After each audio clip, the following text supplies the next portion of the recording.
मैं आता हूँ तेरे पास, प्रभु यीशु मेरे मसीह, मेरे पापों के लिए ही उधार दे मसीह।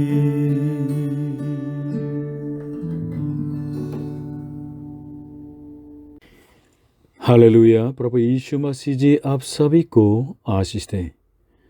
इस दुनिया में दो तरह के लोग हैं। पहले ग्रुप जो अपने आप को राजा समझते हुए चलते हैं, दूसरे लोग राजा की सेवा करते हैं। पहले ग्रुप वाले अपने मान के सिंहासन पर खुद बैठ के अपनी मर्जी से जीवन को जीते हैं, स्वयं राजा लोग हैं। इनके जीवन में तो बहुत ज़्यादा पाप होता है, गड़बड़ होता है और चिंताएं बहुत ज़्यादा भरी हुई। अपने ऊपर भरोसा रखते हैं, इसलिए ये लोग निराशा में चले जाते हैं और अनंत काल के लिए कोई आशा नहीं। और दूसरे ग्रुप के लोग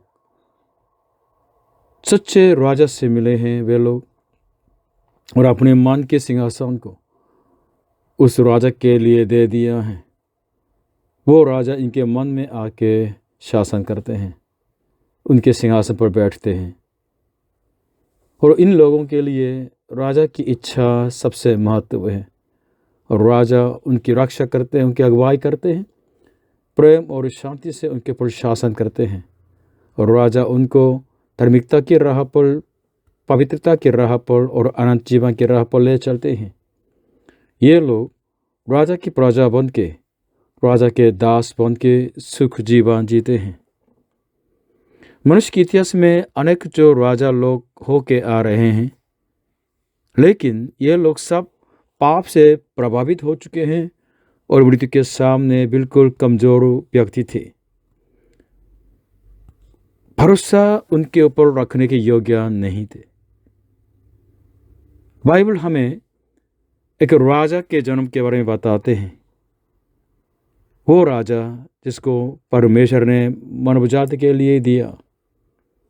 उस राजा के जन्म के बाद मानव जाति उस दिन को क्रिसमस के रूप में मनाते हुए हर साल तो याद करते हैं। आज हम पहले क्रिसमस पे पैदा हो गया उस राजा के बारे में प्रभु के वचन पर माना करना चाहते हैं। आज के वचन पहले मत्ती रचित समाचार 2 अध्याय 1 से लेकर 3। हेरोदेस राजा के दिनों में जब यहूदिया के बैतलहम में यीशु का जन्म हुआ, तो देखो, पूर्व से कई ज्योतिष यरूशलेम में आकर पूछने लगे कि यहूदियों का राजा जिसका जन्म हुआ है कहाँ है, क्योंकि हमने पूर्व में उसका तारा देखा है और उसको प्रणाम करने आए हैं। यह सुनकर हेरोदेस राजा और उसके साथ सारा यरूशलेम घबरा गया। आज का पहले पॉइंट, राजा को धन्यवाद करो। प्रभु यीशु जी कौन है? आज के वचन बताती है कि यहूदी का राजा है, यानी परमेश्वर की प्रजा का राजा है। यहूदी के राजा के जन्म के बारे में प्रकाशन मिला है ज्योतिषी को, इसलिए पूर्व से ये लोग आए थे। लेकिन इस्राएल लोग जो अज्ञानता में थे, उनको मालूम नहीं था। लेकिन कहाँ पैदा होगा मसीहा, इसके बारे में तो प्रभु यीशु के जन्म से करीब 700 साल पहले मीका नबी के द्वारा बताया गया था। जगह का नाम था बैतलहम। इसलिए इस खबर को सुन के हेरोद राजा और सब यरूशलेम के लोग पता किया है बाइबल के अंदर, तो बैतलहम में मसीह पैदा होने वाला था।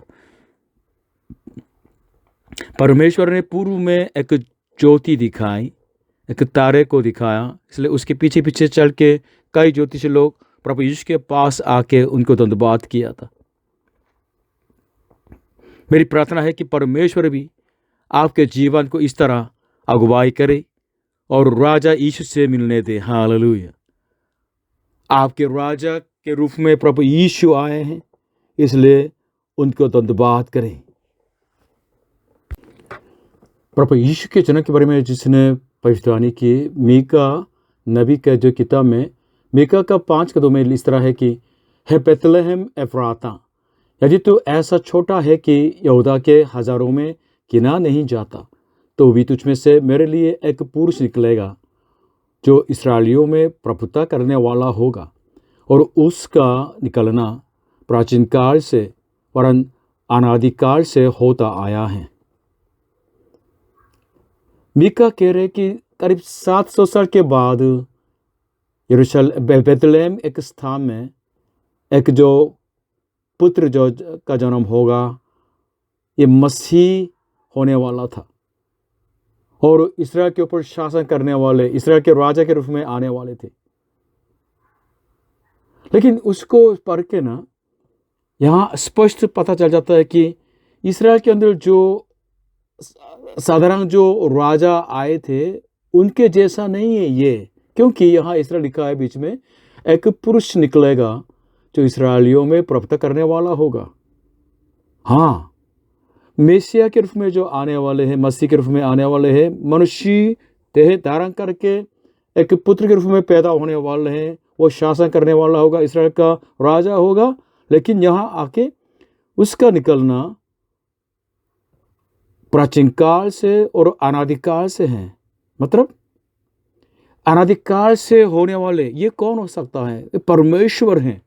मसीह बन के आने वाले, पुत्र के रूप में पैदा होने वाले, राजा के रूप में आने वाले वो व्यक्ति वास्तविक स्वभाव में परमेश्वर हैं, इसके बारे में बताते। इसलिए वास्तव में प्रभु यीशु मसीह जब पैदा हो गया तो उनका नाम भी इम्मानुएल रखा गया, मतलब परमेश्वर हमारे साथ।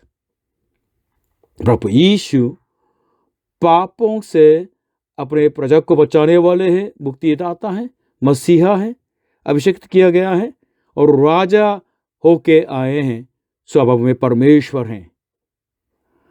लूका रचित समाचार न्यायों में तो प्रभु यीशु से लेके आदम तक लगातार जो पंचावली के बारे में बताते हैं। पंचावली का मतलब क्या होता है? अगर आप उस पंचावली में हैं तो आपके अस्तित्व बिल्कुल सच्चे हैं, फैक्ट हैं, सेम। प्रभु यीशु के वंशावली को क्यों बताते हैं बाइबल? क्योंकि प्रभु यीशु का जन्म ये ऐतिहासिक तथ्य है। और जो पूर्व से ज्योतिषी लोग आए थे, हेरोद राजा से मिले हैं, सब घबरे गए हैं और हेरोद राजा ने जानबूझ के उस ज्योतिष से पता करके 2 साल के नीचे लड़कों को सब मरवा डाला था। सब फैक्ट के अंदर है। इसलिए प्रभु यीशु मसीह बन के, मुक्तिदाता बन के इस दुनिया में आना ये फैक्ट है। और आज बाइबल बताती है कि आपके मेरे राजा होके प्रभु यीशु का आगमन भी फैक्ट होता है। इसलिए प्रभु यीशु से मिलें, उस पर विश्वास करें और उसको राजा के रूप में धन्यवाद करें। आज के पॉइंट 2, उस राजा के शासन पर रहें। परमेश्वर के राज्य में प्रवेश करने के लिए, प्रभु यीशु राजा के शासन पर रहने के लिए क्या करना है, क्या कंडीशन है? पश्चाताप। प्रभु यीशु ने यह कहा था कि मत्ती 4:17 में, उस समय से यीशु प्रचार करना और यह कहना आरंभ किया कि मन फिराओ, क्योंकि स्वर्ग के राज्य निकट आया है। पाप को धोने के बिना परमेश्वर और आपके बीच में संगति असंभव की बात है, क्योंकि परमेश्वर पवित्र है। इसलिए आपके पाप के प्रायश्चित करने वाले उस निर्दोष निष्पाप प्रभु यीशु पर विश्वास करेंगे, आपके पाप क्षमा हो जाएगी और आप स्वर्ग के राज्य प्रजा बन जाएंगे, स्वर्ग के राज्य के प्रजा बन जाएंगे। और जो लोग प्रभु यीशु पर विश्वास करते हैं, परमेश्वर ने उन लोगों को शैतान के वश में से बिल्कुल छीन के अपने बेटे के राज्य में प्रवेश कराया है। कुलुथियों की पहले अध्याय 13 से 14 में इस तरह लिखा है कि उसी ने हमें अंधकार के वश से छुड़ाकर अपने प्रिय पुत्र के राज्य में प्रवेश कराया, जिसमें हमें छुटकारा अर्थात पापों की क्षमा प्राप्त होती है। मतलब प्रभु यीशु के लहू के द्वारा पाप क्षमा जो पाए हुए हैं, उन लोगों के ऊपर शैतान शासन नहीं कर सकता है। शैतान के शासन खत्म हो जाता है और परमेश्वर उनको अपने बेटे के राज्य में, तो तो रहने दिया है, इसलिए प्रभु यीशु के शासन हमारे जीवन में होता है। हालेलुया। मैं तो वही आदमी हूँ, लेकिन पहले मेरे ऊपर शासन तो शैतान करता था, अंधकार की शक्ति करता था, लेकिन अभी वो बिल्कुल टूट गया है और मेरे ऊपर शासन अभी प्रभु यीशु करते हैं। हालेलुया। मैं प्रभु यीशु के राज्य में बिलोंग करने वाले प्रभु यीशु के राज्य की प्रजा बन चुका हूँ। हालेलुया। तो तीसरा, प्रभु यीशु पर जो विश्वास करते हैं उनको परमेश्वर ने स्वर्ग की नागरिकता दे दी। हालेलुया। फिलिपियों की 3 अध्याय 20 से 21 में इस तरह लिखा है कि पर हमारा स्वदेश स्वर्ग पर है और हम एक उद्धारकर्ता प्रभु यीशु मसीह के वहां से आने की बाट जो हो रहे हैं, वह अपने शक्ति के उस प्रभाव के अनुसार जिसके द्वारा वह सब वस्तुओं को अपने वश में कर सकता है, हमारी दीनहीन देह का रूप बदलकर अपनी महिमा की देह के अनुकूल बना देगा। जब प्रभु यीशु वापस आएंगे, हम उनकी प्रतीक्षा करते हैं, तो हम हमारे बिल्कुल दीनहीन देह को उनके महिमा के देह के स्वरूप में बदल डालेंगे, पुनरुत्थान की देह पहनाएंगे, ताकि हम स्वर्ग में रहने योग्य हो सके। हालेलुया। और परमेश्वर ने वादा किया है अपने बेटे को राजा के रूप में ठहराने के लिए, इस तरह पहले से निश्चित किया है। करीब प्रभु यीशु के आने से करीब 1000 साल पहले की ये वचन बताया गया था। बाइबल के अंदर भजन संहिता उसमें 2 अध्याय पूरे बताते हैं, सुनिएगा। जाति जाति के लोग क्यों हुल्लड़ मचाते हैं और देश देश के लोग व्यर्थ बातें क्यों सोच रहे हैं। यहोवा के और उसके अभिषिक्त के विरुद्ध पृथ्वी के राजा मिलकर और हाकिम आपस में सम्मति करके कहते हैं कि आओ हम उनके बंधन तोड़ डालें और उनकी रस्सियों अपने ऊपर से उतर फेंकें। वह जो स्वर्ग में विराजमान है हंसेगा, प्रभु उनको ठट्ठों में उड़ाएगा। तब वह उनसे क्रोध करके बातें करेगा और क्रोध में कहकर उन्हें घबरा देगा कि मैं तो अपने ठहराए हुए राजा को अपने पवित्र पर्वत सिय्योन की राजगद्दी पर बैठा चुका हूं। मैं उस वचन का प्रचार करूंगा जो यहोवा ने मुझसे कहा, तू मेरा पुत्र है, आज तू मुझसे उत्पन्न हुआ। मुझसे मांग और मैं जाति जाति के लोगों को तेरी संपत्ति होने के लिए और दूर दूर देश के देशों को तेरी निज भूमि बनने के लिए दे दूंगा। तू उन्हें लोहे के डंडे से टुकड़े टुकड़े करेगा। तू कुम्हार के वृत्तांत की नाई उन्हें चकनाचूर कर डालेगा। इसलिए अब हे राजाओं बुद्धिमान बनो, हे पृथ्वी के न्यायियों ये उपदेश ग्रहण करो। डरते हुए यहोवा की उपासना करो और कांपते हुए मगन हो। पुत्र को चूमो, ऐसा न हो कि वह क्रोध करे और तुम मार्ग ही में नाश हो जाओ, क्योंकि क्षण भर में उसका क्रोध भड़कने को है। धन्य है वे जिनका भरोसा उस पर है। भजन संहिता 2 अध्याय के अनुसार 43, राजा के सामने बुद्धिमान बनो। यह सच है कि परमेश्वर पिता ने अपने बेटे को संसार के लिए मसीहा ठहराया और पूरे संसार में तो राजा ठहराया है, और उस बेटे के स्वभाव है परमेश्वर। इसलिए अभी ये पक्का हो गया कि सारे संसार प्रभु यीशु का है और प्रभु यीशु खुद संसार के देशों के ऊपर न्याय करने वाले हैं। हर इस बात को हम तो जान गए हैं, तो हमें क्या करना है? हमें बुद्धिमान बनना है। भजन संहिता 2 अध्याय भी बताती है बुद्धिमान बनना क्या होता है। उस परमेश्वर का भय मानना है, उसके वचन को बिल्कुल दिल में रखना है, और जो राजा उसने नियुक्त किया है उसको धन्यवाद करना है। कभी भी आप अपने राजा मत बनिएगा, अपनी मर्जी से मत चलिएगा, परंतु जो राजा परमेश्वर ने निश्चित किया है उस राजा को चुमिए, उस बेटे को चुम्बन दीजिएगा, ताकि आप बच जाएं, उसके क्रोध से बच जाएं, उसके न्याय से बच जाएं, श्राप से बच जाएं। जो परमेश्वर पर विश्वास करते हैं और परमेश्वर के अंदर अपना शरण स्थान लेते हैं, वे लोग धन्य हैं। हालेलुया। प्रभु यीशु के स्वर्गारोहण होने से पहले उन्होंने अपने चेलों को बताया था। मत्ती रचित समाचार 28 अध्याय 18 से 20 में, उसी वचन में भी हमें पता चल जाता है कि प्रभु यीशु के अधिकार क्या है। राजा का अधिकार है।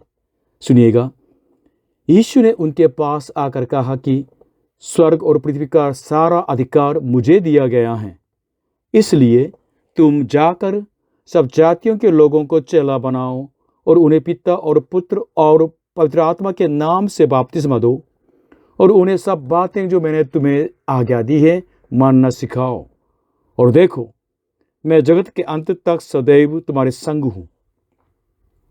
प्रभु यीशु जी के हाथों में स्वर्ग और आकाश और पृथ्वी का सारा अधिकार है। इसलिए जो लोग प्रभु यीशु पर विश्वास करते हैं तो उनके राज्य के प्रजा बन जाते हैं और प्रभु यीशु राजा को धन्यवाद करते हैं। और जैसे प्रभु यीशु ने अभी आज्ञा दी है, अंतिम आज्ञा दी है पूरे विश्व सुसमाचार सेवा के लिए, संसार के जातियों को बचाने के लिए, इस तरह तो मिशन की सेवा करके जीते हैं। जो सुसमाचार प्रभु यीशु मसीह का सुसमाचार हम बांटते हैं वो सचमुच में परमेश्वर का सामर्थ्य है, जिसके द्वारा संसार के हर जाति, हर व्यक्ति मुक्ति पा सकते हैं, पाप क्षमा पा सकते हैं, प्रभु के चेले के रूप में बदल जा सकते हैं। भाइयों बहनों, हमारे प्रभु यीशु पापियों से प्रेम करने वाले कोमल और नम्र राजा हैं। उसने अपनी प्रजा के लिए अपनी प्राण भी दे दी है।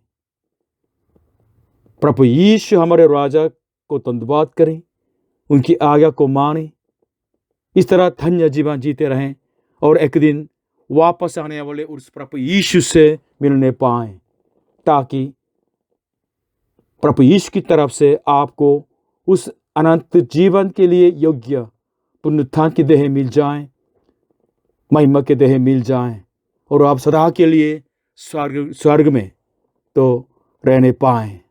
प्रभु यीशु मसीह जी आप सभी को आशीष दे। आमीन।